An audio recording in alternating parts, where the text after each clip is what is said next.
to begin with, we're going to talk about the prompt. Now this paper, I've already touched the wrong thing, is a proper research paper. What do I mean when I say that? I know a lot of folks, especially like last year at high school, write some kind of a research paper. My knowledge of most of those assignments are not real research papers. So I don't want anyone going in thinking they know what this is necessarily. But we'll see. To begin with, source text. It's up to you. We have an approval process. We're going to go through that. But basically, hopefully for today, you watch Die Hard. I'm not going to ask. We'll find out. But it's a pretty fun movie, I think. I could have assigned you worse things. But basically, that's our class text. So we're going to watch Die Hard and use that to talk about in class because you guys are going to pick your own things. This can be movie, TV, books. I've had students write about albums before. I had a student a couple years ago write about a guy named Young Thug. Well, here's the thing, he's a rapper, right? So you would think, well, that's not like a character, but he has a public persona. Especially once she told me more about it, I was like, oh yeah, that's like a public persona, which is basically a character. So she took like one or two of his music videos and like stuff he's, I think like posted to Instagram, or like read him as a text. Like there's all kinds of characters, essentially, you can kind of dig into and talk about with this assignment. But because of that, we need a class text that we've all seen and we all have like a shared knowledge of, so we can talk about it. But we're going to take the ways we approach Die Hard and apply that to whatever you end up wanting to do. And I think I saw a hand. Did I answer whatever question you? Oh, no, I didn't. Oh, shit. Okay, cool. Sorry. Even better. Don't worry about it. The length is 5 pages. I know that feels like a lot, but you guys just turned in 4 pages. It's really not that bad. Percentage, 30%. That is kind of a lot, so that's all good. Format is MLA. If you don't know what that is at this point, I mean, I don't know how to help you. Final draft, week 16 by November 25th. Today's the 19th. All we're going to do this week, we're going to practice both days, Monday and Wednesday, with like scenes from Die Hard. We're going to talk about it in all the kinds of ways. I want you guys to think about your stuff. And then your homework at the end of the week is a discussion board post where basically you brainstorm with your classmates about different kinds of texts you could do. So I really want you to do this week is figure out what you think you want to write about. And that means you're going to have a month and a little bit of change to write the paper, which I feel like is adequate time. What the assignment is, as always, there's a lot of language here. I'm going to sum it up to the best of my ability. Basically, I had you guys do the second paper, the informative synthesis, because I think it's really good practice for this paper in a couple of ways. But the difference between the informative synthesis and a research paper is this. Are you guys familiar with Destiny's Child? You've heard of them. Okay, they were big when I was your age. But that's kind of the point. The informative synthesis is Destiny's Child. That's different voices singing together, kind of come together, right? Like nobody really stands out above anybody else. I mean, somebody does, let's be fair, but you get my point. The research paper, you are Beyonce. You're going to have research.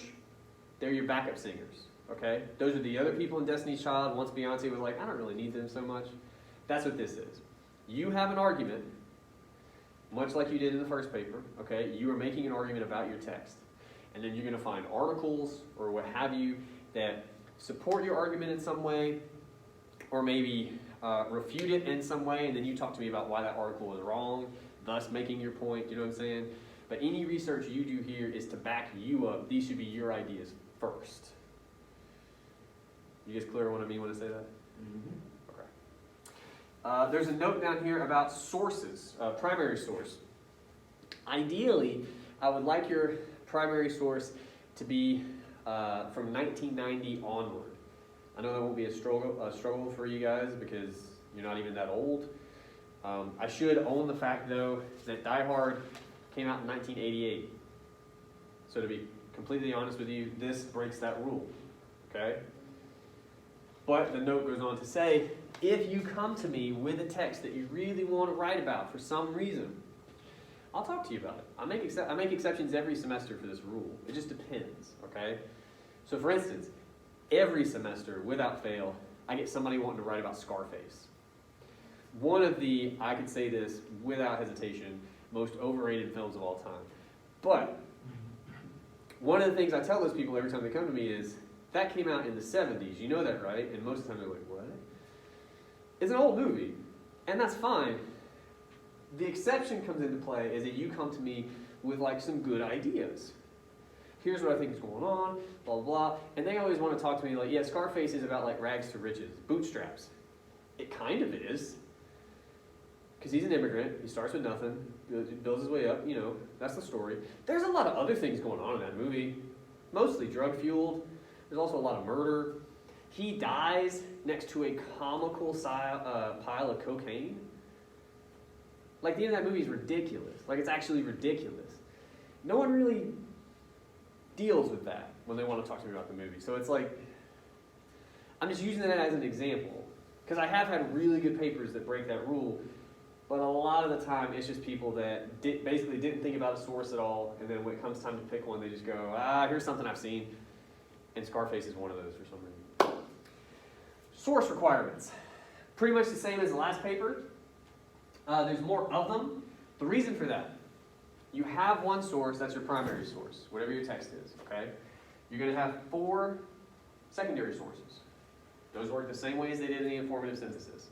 Articles, for the most part, you find on Galileo or some other database. There are other kinds of sources you can use, of course. Many of you did for the informative synthesis. It just kind of depends. But you want to hold them to the same standard, basically, we use for the second paper.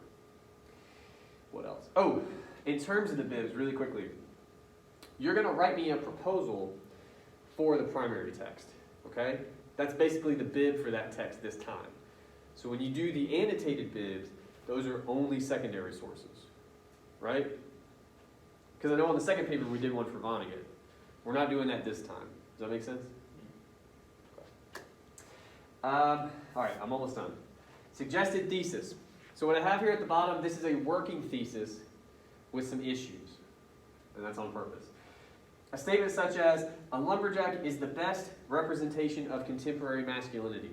That's actually a decent start. I would want to know what lumberjack, and also how is it a great representation of contemporary masculinity? Like what, like we always say, does this lumberjack have to say about us as a people, a society, a culture? If you can answer that question with any kind of detail, you're probably headed in a good direction, right? The example I would give you, the only lumberjack I can think of. Are you guys familiar with Bounty paper towels? Yeah. Okay. It's got that ridiculous guy on the front. He's always in flannel. The sleeves are rolled up. Got kind of big, hairy forearms. There's 2 basic sort of lines of thought on that marketing, because it's marketing. Number 1, well, what are paper towels? They are meant to clean up stuff around the house, right? That's explicitly what they're for. Traditionally speaking, that's not really seen as a masculine thing to do, right? That's more in line with feminine stereotypes. Well, how do you sell paper towels to men, primarily young men who might be living on their own, you know? You put a kind of buff, woodsy dude on the front. It's like, well, that guy cleans up. He's on the front of the paper towel, so I can buy those. That's one. The flip side of that line of thinking is, well, also, women buy paper towels, stereotypically speaking. Let's find a guy, like a character, that ties into those stereotypical assumptions that they might find attractive. Put him on the cover. Same kind of idea applies definitely, and you would know this better than both of us, sorry. Any guy, anything sold to younger men, like 18 to 24, that demographic, pretty much everything that's marketed at you is like half-naked women.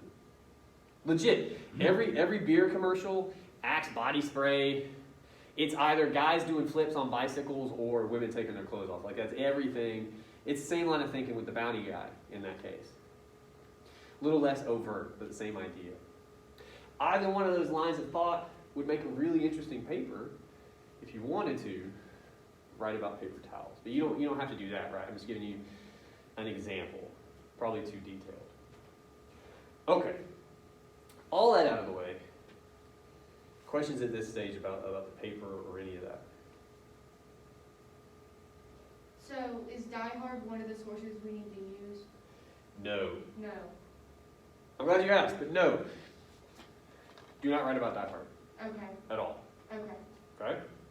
All right. Like, so just to be clear, this is our class text. So we use this because you're all going to have your own thing. And this is something we can all know and talk about as a class. Because especially by the end of the semester, when you're all really knee-deep in your texts, you're going to know a lot about whatever that is and no one else is. Mm-hmm. And that would make discussion basically impossible. So this is to help us just practice, essentially. Any other questions? Sweet.